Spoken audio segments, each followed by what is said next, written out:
Gospel. Here Jesus gives us a new commandment. What does it mean, and is it really new? Then we need to figure out, how do we live this new commandment in our lives today? So what is this new commandment, and where does it come from? Today's gospel takes place at the Last Supper. Jesus is gathered with his closest friends and followers for this final meal together. He just foretold that he will be betrayed soon, and then he tells Judas to leave the table and do what he's got to do. In other words, I know that you've betrayed me. Get out of here and go do it.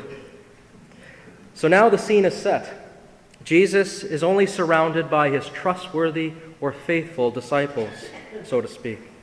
He decides that this is the time now to summarize all of his teachings that he had given them over the last 3 years into one new commandment. Jesus knows that they will be separated from him soon, and the experience will be difficult, very emotional for all of them, very difficult.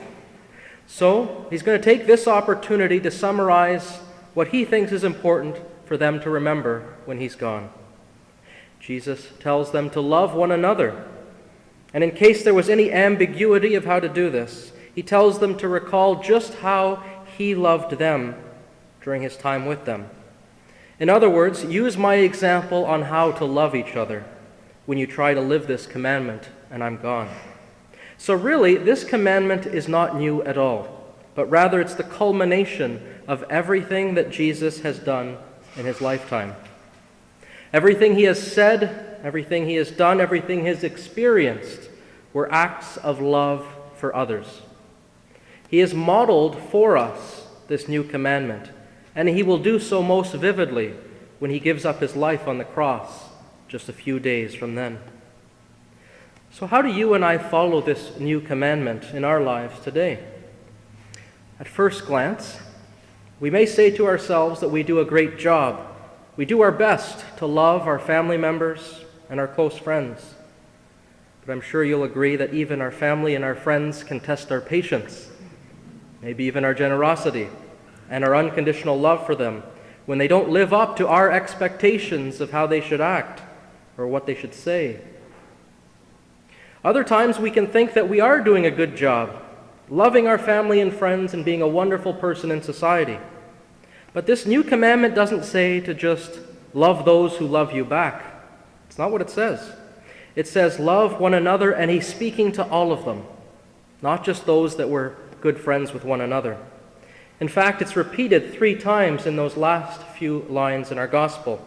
First, Jesus says, love one another. Then he says, you should love one another. And he concludes that if you are my disciples, you will love one another. Notice how Jesus isn't asking us to love those who love us back, like our family or our friends in those cases. He's challenging us to love all people, even strangers, even enemies, even those who persecute us. But wait, you may be thinking, if we can't live this commandment perfectly with the people we love, like family or friends, how on earth are we going to do it with strangers or other people, with anyone we meet, in fact? It sounds like we need someone to show us that it can be done in this world. And that's where Jesus comes in. He has modeled for us this central commandment his whole life long. Even earlier in the Last Supper, just before he gave this new commandment, Jesus shows us how to live the gospel message in the gesture of washing their feet. When Jesus, the Son of God, bent down on his knees to wash the disciples' feet, this is the dirtiest part on someone's body in those days, is the feet, because they were walking everywhere and it wasn't paved roads and all that kind of stuff. He was teaching you and I that love for another person starts with humility. It starts with humility. So first, we need to humble ourselves, getting off the pedestal, maybe, of our self-centeredness, if we are to open our hearts and to actually love another person.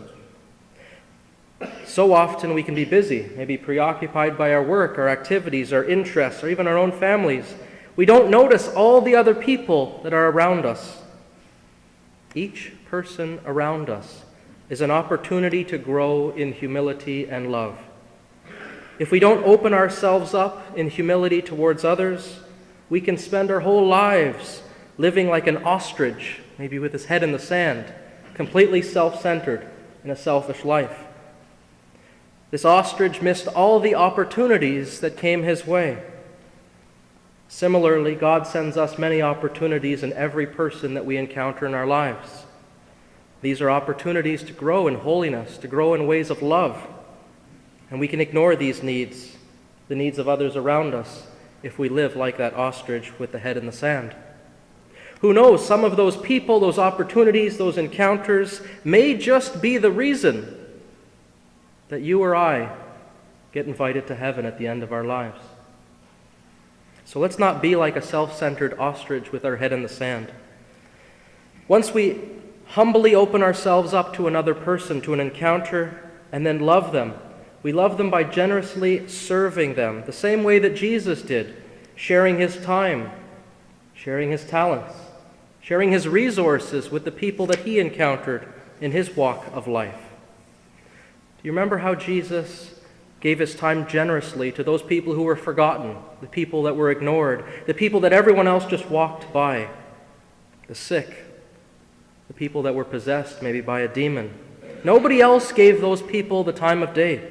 They just walked on by, ignoring them. That's not how we love one another. Notice how Jesus stopped in these encounters. Sometimes it was scandalous for him to even stop and speak to some person in this situation, because there was a fear of him being unclean, maybe touching someone. Or the woman at the well, even talking to this woman was scandalous with just the two of them there. But it didn't bother Jesus. He took every opportunity to show his love for them. Sometimes it was through words of encouragement. Other times it was a form in some miraculous healing. Maybe a gift of something to eat. Remember the loaves and the fish that fed 5,000. What a tremendous gift that was. And other times it was through his kind gesture, like washing the feet of the disciples, or comforting those who cried as he himself carried his cross in brutal agony. He took the time even then to stop and comfort the women and children who were on the side of the road weeping for him. He says, "Weep not for me, but weep for your children." Even in those difficult times, he stopped and made time for them. As we can see, Jesus took every opportunity to love others through his words and by his actions. We too are called to follow this example if we are to be real and authentic disciples of his. Here in Cornwall, here in the year 2016, it can happen with us. But we must first move out of the self-centeredness or that pull to just focus on ourselves in our lives and make the time that we need to necessary to love others the way that Jesus did, even if it's just for a couple seconds, a moment, a smile, whatever it may be. We need to make those times, those encounters happen. As you can imagine, living this new commandment will require for us to make changes, maybe in the priorities of our life, the way we see other people, not as a burden or an interruption or getting in the way, but rather an opportunity to show love the way that Jesus did. But while these changes may seem difficult at first, may be hard to change our way of life, it's ultimately for our own good, for us to grow in holiness, to be these wonderful disciples in our world today. Remember how Jesus ended today's gospel with the words by saying that others will know that you are my disciples if you love one another. That's how they will recognize that you are a Christian, that you are one of my followers, if you love one another. Therefore, if we choose to remain with our heads in the sand, maybe, we are not his disciples. We have chosen to reject Jesus' central commandment to love others. We have chosen to reject this one commandment, this one way of life that we are called to live as baptized Christians. The commandment that summarizes everything Jesus taught. Remember, this is his last chance to talk to them. So if you missed everything else, if you missed the 3 years that we were together, remember this, that you should love one another, all of you, not just the ones that you get along with or love. So let's not put our hands in the sand, sort of like that self-centered ostrich. Rather, let's live to follow Jesus wholeheartedly as loving disciples in our world.